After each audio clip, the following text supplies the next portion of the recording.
Assalamualaikum warahmatullahi wabarakatuh. Bismillah, walhamdulillah, wassalatu wassalamu ala sayyidina rasulillah, sayyidina wa maulana Muhammad ibn Abdillah, la haula wa la quwata illa billah. Amma ba'd. Salam sejahtera buat kita semua. Bersama saya Zarkani, Widya Suara Balai Diklat Keagamaan Banjarmasin. Sobat pelatihan yang saya hormati, puji syukur kepada Allah Subhanahu wa taala atas berkat limpahan rahmat dan karunia-Nya, kita semua dalam keadaan sehat walafiat. Semoga dengan bersalawat kita senantiasa dalam limpahan keberkahannya. Amin. Sobat pelatihan yang saya hormati, tema materi kita pada hari ini adalah intimasi dan kehidupan seksual dalam perkawinan. Saya akan bagi dalam 4 sub pokok bahasan. Yang pertama adalah pentingnya intimasi dan kehidupan seksual yang sehat dalam perkawinan. Kemudian yang kedua adalah menghormati hak dan kebutuhan seksual pasangan. Yang ketiga, komunikasi terbuka tentang keintiman dan kehidupan seksual. Dan yang keempat, pemahaman tentang kesehatan reproduksi dalam perkawinan. Saya akan uraikan satu persatu, dan perlu digarisbawahi adalah bahwa materi ini erat kaitannya dengan hubungan suami istri dalam membangun rumah tangga yang bahagia, sakinah, mawaddah, warahmah. Yang pertama, pentingnya intimasi dan kehidupan seksual yang sehat dalam perkawinan. Apa sih itu intimasi? Intimasi berasal dari kata intim, yang bermakna juga dekat, akrab, mendalam, yang berhubungan dengan seks, memberikan makna gairah, intens atau sering diulang, dan juga bisa bermakna suasana hati yang menyenangkan. Intimasi dalam perkawinan merujuk pada kedekatan emosional, spiritual, dan fisik antara pasangan suami dan istri. Ini melibatkan keterhubungan yang dalam, kepercayaan, saling pengertian, dan keintiman dalam berbagai aspek kehidupan mereka. Intimasi dalam perkawinan meliputi hubungan seksual dan mencakup juga aspek-aspek komunikasi terbuka, kegiatan bersama, dukungan emosional, kerjasama dalam mengatasi tantangan, dan dalam penyelesaian konflik. Sobat pelatihan yang saya hormati, dari fakta di masyarakat maupun dari media massa, kita sering mendengar bahwa begitu banyak masalah yang muncul ke permukaan berkaitan dengan kehidupan keluarga sebagai akibat dari perkawinan. Masalah dalam keluarga khususnya yang menyangkut hubungan suami dan istri yang berakhir tidak sesuai dengan tujuan perkawinan. Hal ini bila terjadi ya harus segera diatasi. Dan kalau tidak segera diatasi, tidak saja mengakibatkan terganggunya komunikasi mereka, namun juga dapat berakibat lebih jauh berupa terganggunya kualitas perilaku seksual mereka. Dan tidak menutup kemungkinan menjadi tidak sehat perilaku seksualnya. Intimasi dalam perkawinan membangun dasar yang kuat untuk hubungan yang sehat dan bahagia. Pasangan yang intim dalam perkawinan sering merasa lebih terhubung, saling memahami, dan saling memiliki kepercayaan yang mendalam satu sama lainnya. Mereka merasa nyaman untuk berbagi pikiran, berbagi rasa, berbagi keinginan yang terbuka dan jujur. Nah, intimasi juga menciptakan kedalaman dalam berhubungan fisik, meningkatkan kepuasan seksual, dan menguatkan ikatan romantis di antara pasangan. Kehidupan keluarga yang harmonis tentu saja menjadi harapan atau keinginan siapapun yang akan atau telah melakukan perkawinan. Namun kenyataan menunjukkan bahwa tidak semua yang telah melakukan perkawinan atau pernikahan selalu diikuti suatu keharmonisan dalam hubungan mereka, dan bahkan tidak sedikit yang akhirnya mengalami kegagalan dalam perkawinannya. Berhubungan intim dalam konteks ini adalah merupakan cara, gairah, intens, dan suasana yang menyenangkan bagi suami dan istri. Berkenaan dengan cara, maka dalam melakukan hubungan seksual antara suami dan istri, lakukanlah dengan cara yang baik. Lakukanlah dengan cara yang menyenangkan, sesuai dengan norma dan kebaikan. Berkenaan dengan gairah, maka persiapkanlah segala sesuatu untuk melakukan hubungan seksual. Bisa meningkatkan hasrat, misalnya mandi terlebih dahulu agar bersih, berwangi-wangi agar aroma lebih menggoda, memakai pakaian yang tipis transparan agar aduhai, sehingga bisa dilakukan seks bersama-sama. Kemudian berkenaan dengan intens, maka aturlah jadwal bermain seks bersama pasangan. Dan jadwal tersebut tentu akan menjadi suatu agenda yang saling mengingatkan bagi pasangannya. Berkenaan dengan suasana, maka lingkungan memiliki peran yang sangat penting. Pilihlah tempat yang baik, pilihlah tempat yang aman, situasi yang nyaman, dan hati yang lapang dalam melakukan itu. Untuk mencapai intimasi dalam perkawinan, maka perlu membangun komunikasi yang baik, saling mendukung satu sama lainnya, dan memiliki keinginan untuk terhubung secara emosional dan fisik. Hal ini juga melibatkan pengembangan kepercayaan dan pengertian yang mendalam antara pasangan, dan kemauan untuk berinvestasi waktu dan upaya untuk memperkuat hubungan tersebut. Apa yang dimaksud dengan hubungan seksual yang sehat?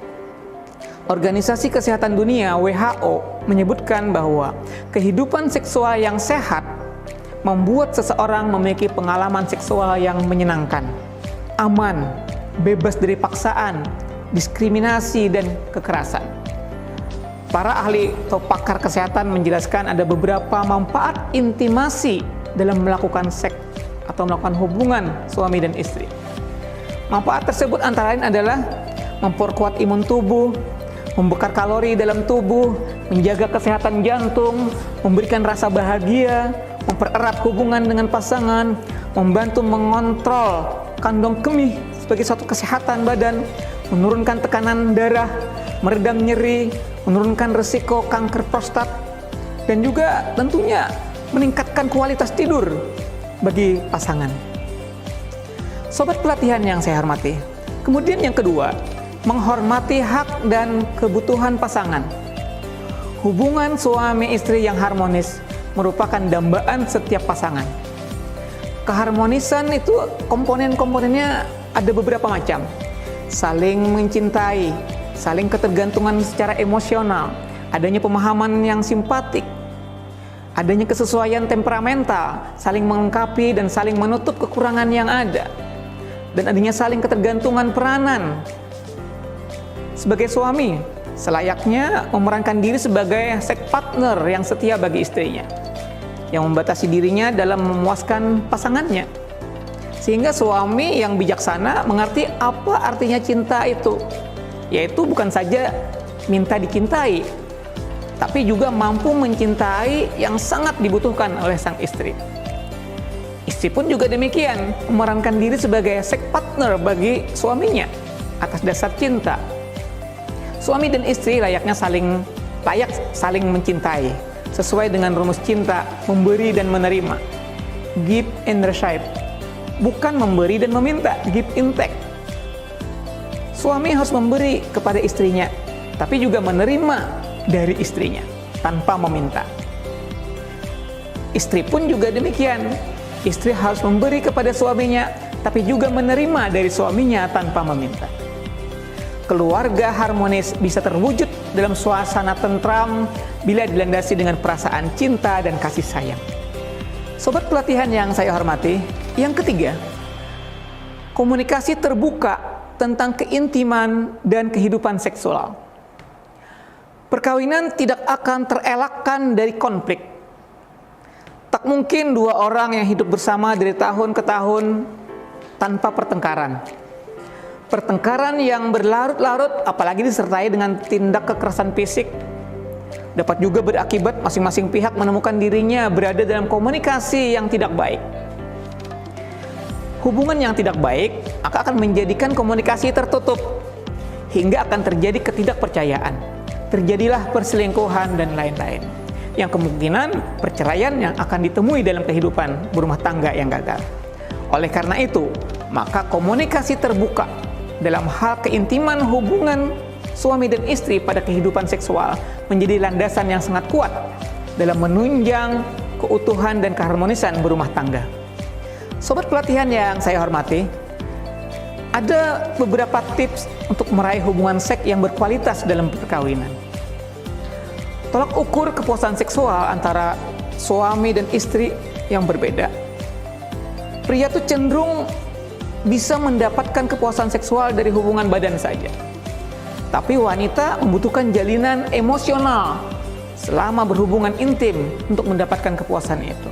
Agar rumah tangga semakin harmonis, beberapa tips yang bisa dilakukan untuk mewujudkan hubungan intim yang berkualitas. Yang pertama, bangunlah komunikasi yang intim antar pasangan, baik suami dan istri. Kemudian yang kedua, tunjukkan rasa cinta dan kasih sayang kepada pasangan. Kemudian yang ketiga, lakukanlah hal-hal yang baru.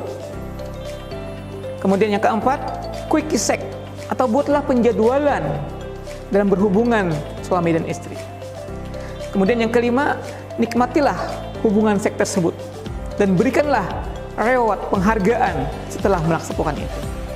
Sobat pelatihan yang saya hormati, ada beberapa faktor penyebab yang menjadikan pertengkaran bagi suami istri dalam rumah tangga. Tidak adanya pengalaman hidup berumah tangga. Kedua belah pihak memiliki harapan yang terlalu muluk. Adanya prasangka buruk terhadap pasangan. Hasrat untuk berkuasa dan mendominasi. Tidak adanya saling pengertian. Tujuan dan sebab-sebab material lainnya.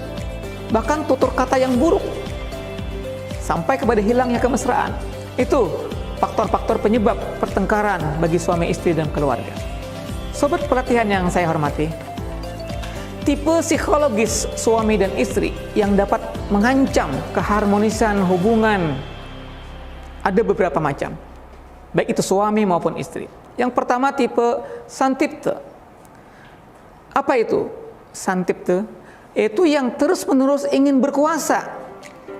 Umpama suaminya selalu ingin berkuasa terhadap istrinya, atau istrinya lebih berkuasa kepada suaminya. Ini akan mengancam keharmonisan hubungan. Kemudian yang kedua, tipe erotis seksual yang menuntut banyak dan kalau tidak terpenuhi bisa mencari keluar. Ini sangat berbahaya dan mengancam keharmonisan hubungan keluarga. Kemudian yang ketiga, tipe penjudi yang menjudikan seluruh harta benda dan bahkan dirinya. Ini tipe yang sangat berbahaya dan bisa mengancam hubungan keharmonisan rumah tangga. Kemudian tipe yang keempat, tipe brute, yakni berlaku kasar terhadap pasangan, berlaku kasar terhadap istri, atau istri berlaku kasar terhadap suami. Ini tipe-tipe yang sangat berbahaya. Kemudian ada juga tipe sadis, merasa senang jika mengganggu, merasa senang jika menghina, merasa senang menyakiti pasangan secara jasmani maupun rohani. Ini tipe psikologis yang bisa mengganggu, mengancam keharmonisan berumah tangga. Kemudian juga ada tipe hemat. Hal ini dalam pengertian pelit terhadap pasangan. Misalnya suami pelit memberikan alat-alat kecantikan kepada istri, atau istri juga pelit terhadap suaminya. Maka ini secara psikologis akan mengganggu, mengancam keharmonisan hubungan rumah tangga. Kemudian yang ketujuh ada tipe pekerja berat. Dalam ini pengertiannya adalah yang mementingkan pekerjaan. Tidak ada waktu lagi untuk bersama keluarga karena pekerjaan yang lebih utama. Maka tipe seperti ini sangat berbahaya dalam hubungan rumah tangga. Dan yang terakhir adalah tipe eksplosif. Maksudnya adalah lekas marah, tidak sabar, ingin menguasai, ingin cepat. Ini juga mengancam keharmonisan hubungan dalam keluarga. Sobat pelatihan yang saya hormati, keharmonisan hubungan suami istri besar pengaruhnya terhadap kesehatan perilaku seksual mereka. Hubungan keluarga yang terganggu, komunikasi suami istri yang tidak baik dapat menyebabkan terjadinya gangguan fungsi seksual mereka.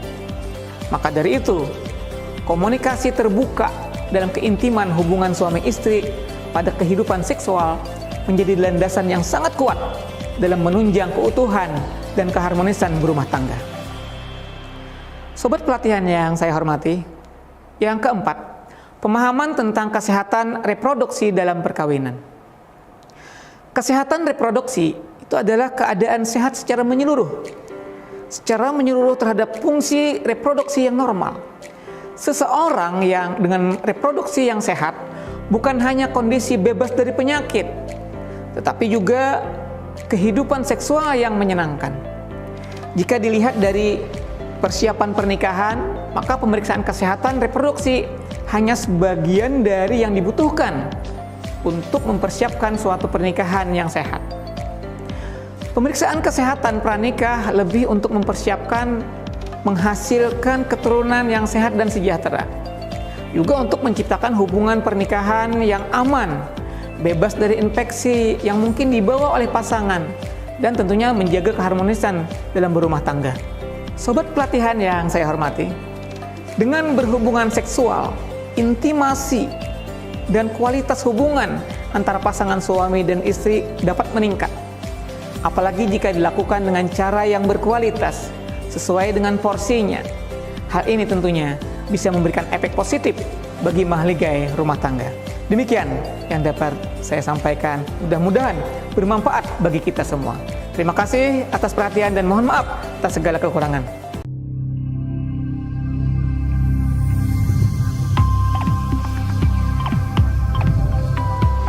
Belajar mandiri, pintar bersama.